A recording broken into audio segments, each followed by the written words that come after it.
24-ന്റെ രാഷ്ട്രീയ സംവാദ പരിപാടി. ഇവിടെ രാഷ്ട്രീയം പറയാം. ഇന്ന് മാവേലിക്കര ലോക്സഭാ മണ്ഡലത്തിലാണ്.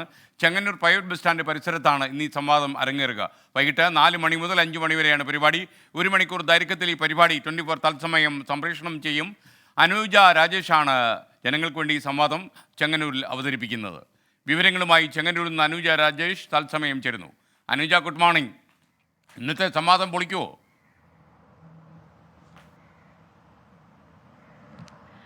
Good morning. ഇന്നത്തെ സംവാദം പൊളിക്കണം. SKN മാവേലിക്കര മണ്ഡലം എന്ന് പറയുമ്പോൾ നമുക്കറിയാം, ഇത് 3 ജില്ലകളിലായി വ്യാപിച്ച് കിടക്കുന്നുണ്ട്. ആ തരത്തിലുള്ള പ്രത്യേകതയുള്ള മണ്ഡലം കൂടിയാണ്.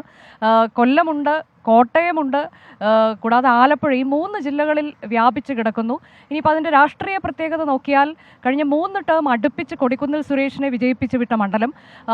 അവിടെ പക്ഷേ ഇതിനു മുൻപ് അടൂർ മണ്ഡലമായിരുന്ന സമയത്ത് അട്ടിമറിയൊക്കെ നടന്നിട്ടുണ്ട്. നമുക്കറിയാം, രമേശ് ചെന്നിത്തല എന്ന അതികായനെ CS സുജാത തോൽപ്പിച്ച ചരിത്രം. ആ തരത്തിലേക്ക് അതുപോലെ തന്നെ കൊടിക്കുന്നിൽ സുരേഷിനും പരാജയം ഉണ്ടായിട്ടുണ്ട് ചെങ്ങറ സുരേന്ദ്രനിൽ നിന്നൊക്കെ. അപ്പോൾ ആ തരത്തിലേക്ക് അട്ടിമറിയൊക്കെ ഉണ്ട്. ഇക്കുറിയും അങ്ങനെയൊക്കെ ഒരു അട്ടിമറി ഉണ്ടാകും എന്ന പ്രതീക്ഷ LDFനുണ്ട്.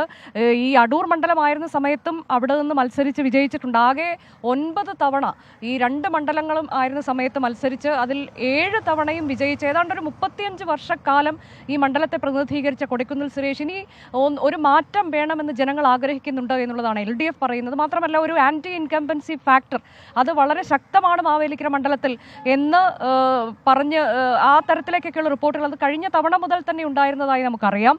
അദ്ദേഹത്തിന് 60,000-ലേറെ ഭൂരിപക്ഷം എന്നുള്ളത് കഴിഞ്ഞ തവണ അത്ര വലിയ ഭൂരിപക്ഷമല്ല. കാരണം ശബരിമല വിഷയമൊക്കെ ഏറ്റവും കൂടുതൽ സ്വാധീനിക്കുന്ന ഒരു മണ്ഡലം കൂടിയാണ് മാവേലിക്കര. എന്നിട്ട് പോലും അത്രയും ഭൂരിപക്ഷമേ ലഭിച്ചുള്ളൂ എന്നൊക്കെയുള്ളത് അതൊക്കെ നല്ല സൂചകമായാണ് LDF കരുതുന്നത്. LDF ഇക്കുറി കൊടിക്കുന്നിൽ സുരേഷിനെ നേരിടാനായി രംഗത്തിറക്കിയിട്ടുള്ളത് യുവമുഖമാണ്. AIYFന്റെ നേതാവാണ്. മന്ത്രി പ്രസാദിന്റെ അഡീഷണൽ പ്രൈവറ്റ് സെക്രട്ടറിയാണ്. അത്തരത്തിൽ വിശ്വസ്തനാണ്.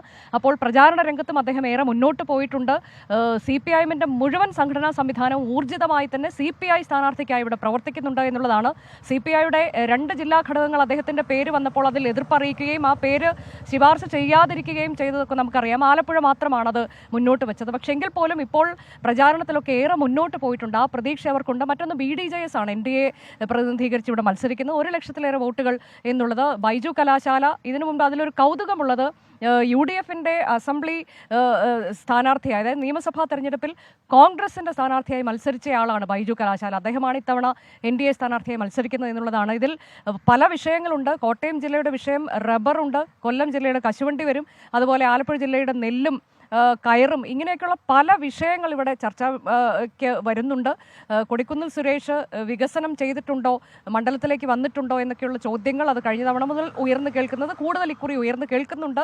ഒടുവിൽ അദ്ദേഹം ചില വിഷയങ്ങളിലൊക്കെ ഇടപെടുകയും സജീവമാകാൻ ശ്രമിക്കുകയും ചെയ്തിട്ടുണ്ട്. നമുക്കറിയാം, കോൺഗ്രസിൽ തന്നെ ഇപ്പോൾ കനകോലുവിന്റെ റിപ്പോർട്ടൊക്കെ അദ്ദേഹത്തിന് അത്ര അനുകൂലമല്ല എന്നതും നമുക്കറിയാം. ഏതായാലും ഇന്നിപ്പോൾ നമ്മൾ ചെങ്ങന്നൂർ സ്റ്റാൻഡ് പരിസരത്ത് ആണ് ഈ സംവാദം സംഘടിപ്പിക്കുന്നത്. 3 രാഷ്ട്രീയ പാർട്ടികളുടെയും പ്രതിനിധികൾ പങ്കെടുക്കും. ഒപ്പം നമ്മൾ സദസ്യരെയും പ്രതീക്ഷിക്കുന്നുണ്ട്. ഒരു ആരോഗ്യകരമായ മികച്ചൊരു സംവാദം അവിടെ പ്രതീക്ഷിക്കുന്നു. എല്ലാവരെയും സ്വാഗതം ചെയ്യുകയാണ് ചെങ്ങന്നൂർ ബസ് സ്റ്റാൻഡ് പരിസരത്തേക്ക് വൈകിട്ട് 4 മുതൽ 5 വരെ. SKN കുറച്ച് വൈകുന്നേരമായിട്ട് അനുജ അങ്ങോട്ട് നീങ്ങിയാൽ മതി. ചിലപ്പം ഉച്ചയാണെങ്കിൽ ചിലപ്പോൾ സൂര്യാതപം ഏറ്റാലോ.